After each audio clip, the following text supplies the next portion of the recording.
Hey, thank you for clicking on my link. I wanted to take a few moments today to briefly discuss why voluntary benefits and why it's more important today than ever before, in my opinion. I recently spoke about high deductible healthcare plans and the impact that it's having on employees and consumers around the country. And as I stated in that conversation, I believe high deductible healthcare plans is doing the reverse of what it was intended to do.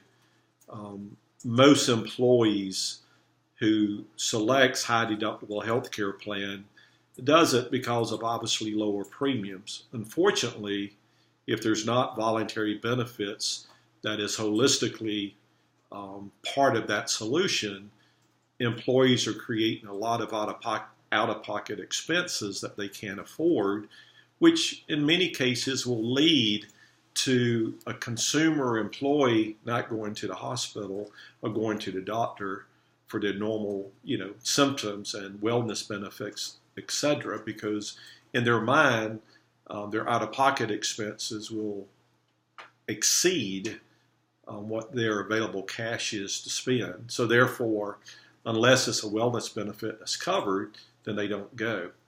And that brings up interesting question or interesting, discussion. According to Kaiser Health News Report, a recent article by them was about medical debt as being the number one collection call that collection agencies are making. And it said that 59% of the respondents that they spoke with indicated that the collection calls that they received was due to medical debt that they owed. That is the number one call in America today from debt collection agencies around the country. The second one actually is for telecommunications. 37% of the folks that they spoke with said that telecommunication bills and debt was number two. And the third one was for utilities. So you have three major segments there: medical debt, telecommunication debt, and utility debt. So, when you sit and look at that, you realize that clearly high deductible healthcare plans are not working on the medical side, because the only reason someone would take that typically is to have lower premiums, not higher premiums.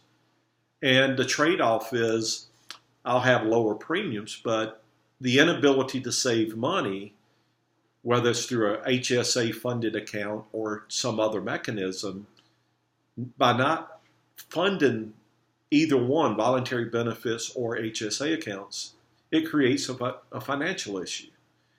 And what happens in that cycle is what begins as a medical issue quickly becomes a financial issue.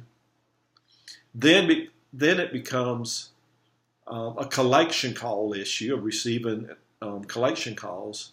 And then very quickly it turns into a legal issue. So you have medical, financial, collection, and then legal issues, which is once again why voluntary benefits has to serve to fill that gap for consumers across the country. The other thing that's interesting is some other studies that also has been announced and used in the past, and I'll just touch base briefly on that. The Kaiser Family Foundation found that from 2005 to 2015, premiums for families rose 83% for the workers' share of the premium insurance or medical insurance. We all understand why. Employers are trying to drive more costs to the employee. They're trying to reduce their out-of-pocket spend themselves. So one of the ways of doing that is obviously high deductible healthcare plans. But what really happens is it creates a huge strain on those employees who need it most. Healthy people, high deductible healthcare plans, they're not victims of that, because if they're healthy, barring some catastrophic situation, they don't use it anyway. So they benefit from the lower premiums.